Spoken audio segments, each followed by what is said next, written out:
Mark Schlereth, he's got my respect because he played hurt all the time. He wouldn't let mono bother him like Sam Darnold is. Sam's going to miss Monday night's game against the Browns. Sam Darnold's soft for missing the game, right, Mark?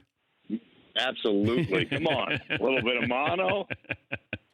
Right? Come on. You can play through that. Okay. I was calling the Detroit Arizona game, and their head coach, or Detroit's head coach, obviously Matt Patricia, rolls in on the little cart, because he had the Achilles tendon. He had that fixed this summer. And I took one look at him and go, I'd be playing with that, right? You realize I'd be playing with that. I don't want to hear about how you're going to, stand on crutches on the sideline. Just suck it up. You stand there and, and look the part. You had all these surgeries, but let's say if you have the flu, are you expected to play with the flu? Oh, yeah, of course you are. Okay. Yeah, I mean, everybody at some point. I mean, it's not like we're immune. Everybody gets sick. Everybody plays hurt. Everybody plays with the flu. Yeah, the bottom line is, if you don't, you get Wally Pipp. The next guy comes in. If he plays good, he takes your job. One of the things I love about the NFL is the whole meritocracy of it.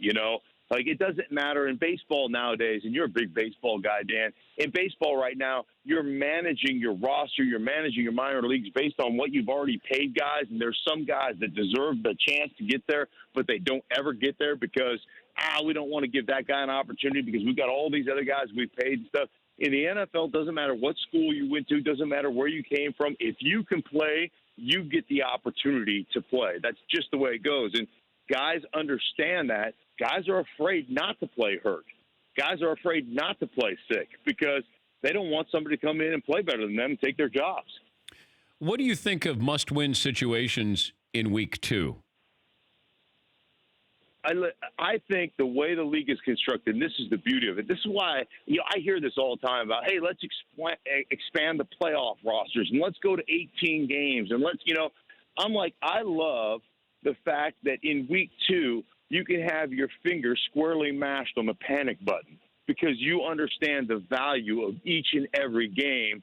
And when it comes down to the end of the season, you understand that, hey, man, that we're 9-7, and had we won this one game at 10-6, we're a playoff team. At 9-7, we're not. That's why I like when I hear people say, hey, let's expand the playoff rosters. I'm like, heck no, I don't want to expand anything. I don't want to expand the season. I don't want to expand the rosters. I don't want any of that stuff because I like the value week in and week out of having, your backs against the wall, having these must-win situations, if you will.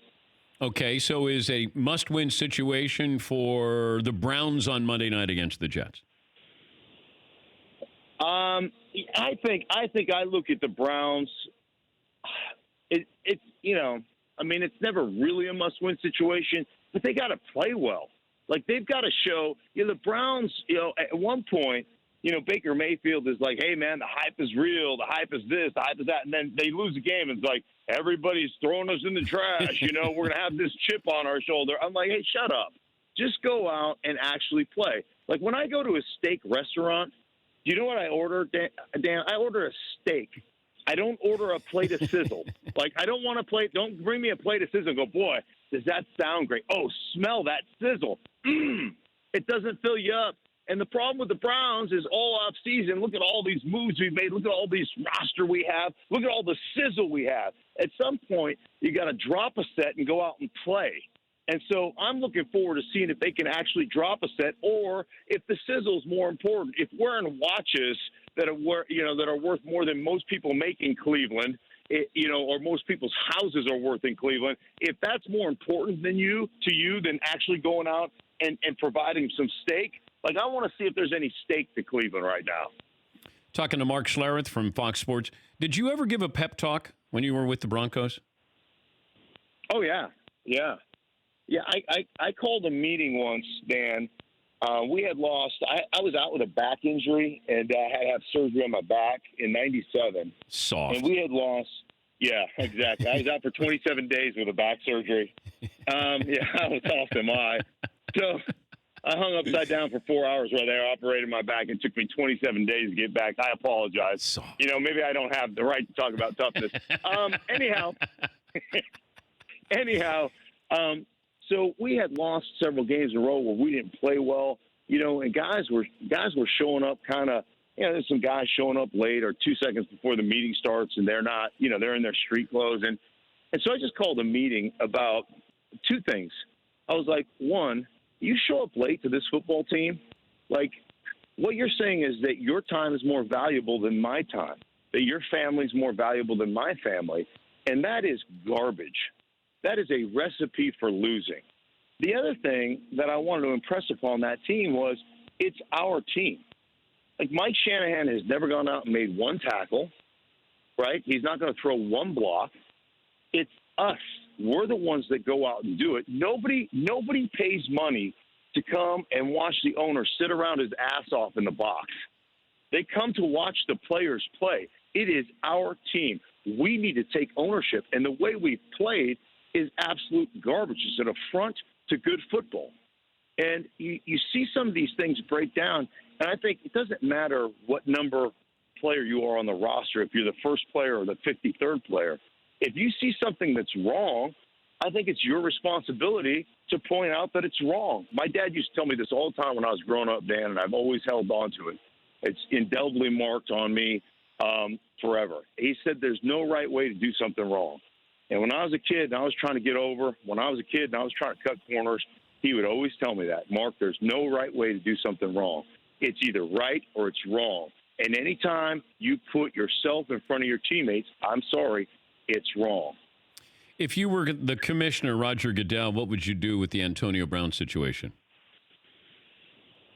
You've got to let due process take its course, but I think the best thing you could possibly do right now, as that's happening, is to put him on the commissioner's exempt list. He gets paid, right? He's still part of the team, but we have to make sure. I mean, it is a civil suit.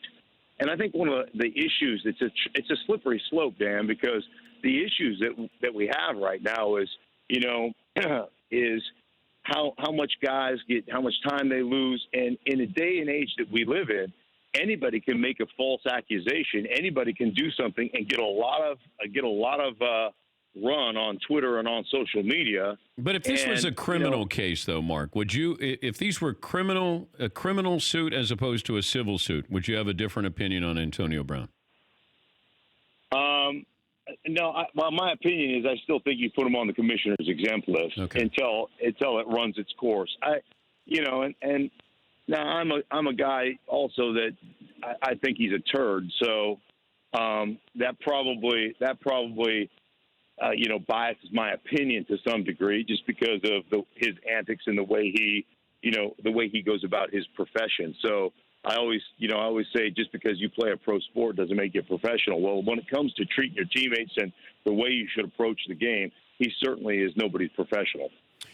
If he was your teammate, though, like I'm sure you didn't get along with all your teammates here, and you probably had some personalities you didn't like. So how do you handle something like, because these Patriots, they didn't sign up for it, and now all of a sudden they're answering for Antonio Brown here. So what do you do when you have a teammate that you don't respect? Well, you just try to avoid the questions. The problem is it's not just the questions from the media. You can avoid that. One of the things about an NFL locker room, Dan, is it's so compartmentalized. Like, if you laid out 12 photographs of all the 12 teams that I played for and said, you could probably point to 6 guys that I couldn't tell you what their names are.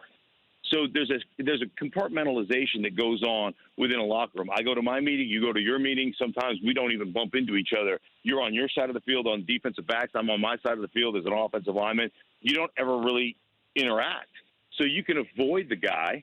It's not hard to avoid the guy within the context of the facility with the meeting rooms and all that stuff. And you can avoid the media. When they come to ask you a question about it, you can shut it down. Or, as a lot of guys do, they just go hide in the training room until the media has to leave. I mean, that's what guys do. So the true problem is your mom's going to call you. Your wife's going to ask you a question. Your sister's going to call you. Your buddies from college are going to call you. You're going to go out to dinner with your bride, and the waiter's going to ask you. Like, that's where you can't get away from Antonio Brown. He's like a fungus, right? And there's no amount of tenactin that'll get rid of the guy. When's the last time you hit somebody? It's been too long, Dan. Apparently. That's why I'm lifting so much, dude. I am freaking yoked.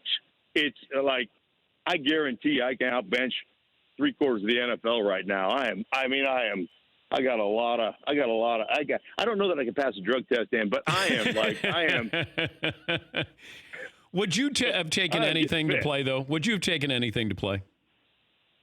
Oh yeah, listen, man. My ass would have been a pincushion had that been the only way I thought I could play. But I got in the NFL, and at that point, drug testing was really stringent. And I found out when I got in the NFL, like I was a good player, and I've always been country strong. So I was like, oh, okay, I don't need it. There's nobody any stronger than me in this league. So you ever try it? Ever try steroids? Yeah. Yeah. When I was in college, I did for injury. So I did it, and you know what? Let me tell you the problem with steroids is that it's a synthetic strength. So, like, people think you just take them and you get strong. You still have to work incredibly hard. But as soon as you get off the stuff, you start to get weak again. When I tore my ACL, I was told by some of the older guys to take them. I tried them, and I didn't like the up and down. I didn't like it, so I just got off, and I never used them ever. I never used them ever late in my college career or throughout my professional career. Yeah, I have a guy who played in the NFL at a high level, and he said, this is what I think about steroids. They work. So right. He got busted once in his career for using, but he said, the reason why guys want to try it is they work, and he was coming back from an injury as well. Right. There's no question. But again, like I said, you get it's synthetic. So that strength you gain, you lose. Just as I think the reason guys can't get off, Dan, once they start, is because there's a psychological aspect to that drug that people don't realize. Because the strength gains are like when you're working hard, the strength gains are immediate. But the strength losses are immediate, too, when you get off. And so they get psychologically addicted to that feeling. And like I said, I came off an ACL and I was struggling, and I didn't like the up and down part. Not that it didn't affect me like aggressiveness or anything like that. I just didn't like the fact, that once I got off, I got weak again. I was like, I'd rather just maintain my strength level, which I was always able to do. So, but again, you're young and dumb and you try something, and not that it's not regrettable. I don't, whatever. I tried it. I didn't like it. I never ever used anything illegal during the course of my NFL career. But again, I was on all kinds of. I did Toradol. I did anti-inflammatories. Hell, I would have rubbed a dog turd on it if I thought that made it feel better. So, DMSO, you name it. I tried it because I wanted to line up every week and play. That was my goal. Who's the strongest defensive lineman you went against? Probably Luther Ellis. Do you remember Luther Ellis from the Lions? Yeah, Lions. And I got another one. The two guys, John Perella from the Chargers back in the day. Have you noticed? I don't know about you, but I can't even say SD anymore. Like the city, it's one of the greatest cities in the world, and I can't even say the name anymore. Like I go Padres, I go Chargers. The first time I was broadcasting, I had the Chargers, and I used the SD at least 3 or 4 times, 5 times during the broadcast. It's old habits die hard. Now I feel like it's taboo, like it's eating a turd sandwich, and it's one of the most beautiful places in the whole world, and I can't even say the name anymore. Like, they've ruined me. This whole move to Los Angeles, to Carson, it's ruined me. What is wrong with you? I'm dirty. What happened to you? I don't know. You need to hit somebody. You need to hit somebody. What's your game this weekend? I am Chicago at Denver, so I got a little home game. Oh, nice. Yeah. Well, have fun. Don't hit Dick Stockton, all right? If you're going to hit somebody, do not hit Dick. I would never, ever hit Dick Stockton. You can't just end it with just Dick. You got to go Dick Stockton. You're right. You're right. Right. My bad. Like, hey, my bad. Hey, capital of Thailand, Dan. Bangkok. Yep. All right. Yep. Did Salisbury ever get you with that? Oh, did he ever not get me with that? Did he get you with the Laker GM Mitch Kupchak? Oh yeah. I had to. There's many times I had to ice down my yarbles after a show. Have fun. And, hey, yeah. Let me just say this. It's great to hear your voice. It's great to catch up with you. And for those who don't know, when we worked together at ESPN all those years ago, you were very kind and generous with your time. And as a young broadcaster coming in who didn't know anything, you're always good to me. So thank you, Dan. I appreciate you. Well, hopefully you still have a job after this appearance. We always appreciate your time. Thank you, Mark. All right, buddy. That's Mark Schlereth, Fox NFL analyst.